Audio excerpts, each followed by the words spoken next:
There is a kind of person who, when the pain becomes too heavy, doesn't scream. They don't call anyone. They don't post about it. They just go quiet. You've probably been that person. Maybe you are that person right now. And if someone asked you how you were doing, you'd smile and say, fine. Not because you're okay, but because you've learned somewhere along the way that your pain makes people uncomfortable, that your honesty costs you relationships, that being too much is the fastest way to end up alone. So you swallowed it. You got very good at swallowing it. Psychologists call this emotional suppression, the act of consciously or unconsciously pushing down feelings before they can surface. But what Jung understood long before modern research confirmed it is that suppressed emotion doesn't disappear. It goes underground. It waits. And it finds other ways out, through exhaustion, through numbness, through a quiet kind of sadness you can't explain to anyone because you don't even understand it yourself. You are not hard to read. You are just surrounded by people who never learned to look. The silence started somewhere. For most people who go quiet when they're hurting, it started in childhood. Maybe you cried and were told to stop. Maybe you were upset and nobody came. Maybe the one time you showed how much you were hurting, it was used against you. So you made a decision, not with your mind, but with your nervous system. You decided that feelings were dangerous, that vulnerability was weakness, that the only safe version of you was the calm one, the strong one, the fine one. And you wore that version of yourself so consistently that people started to believe it. They started to rely on it.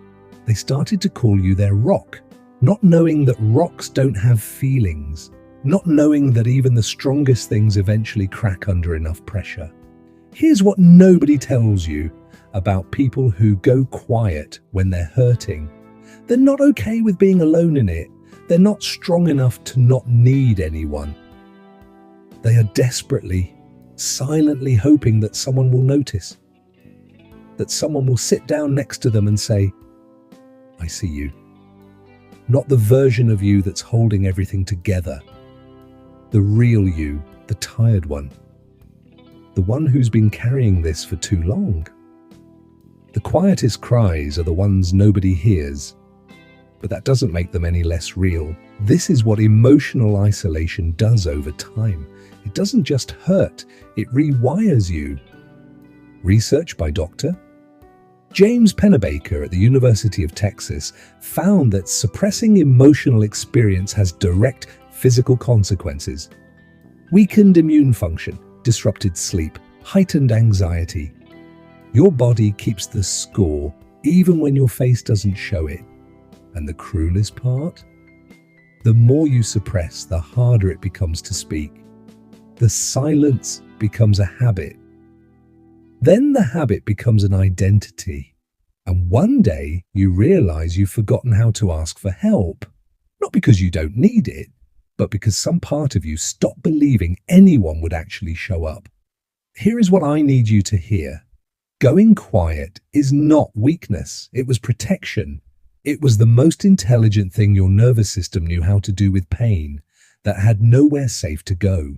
The work now is not to force yourself to speak before you're ready.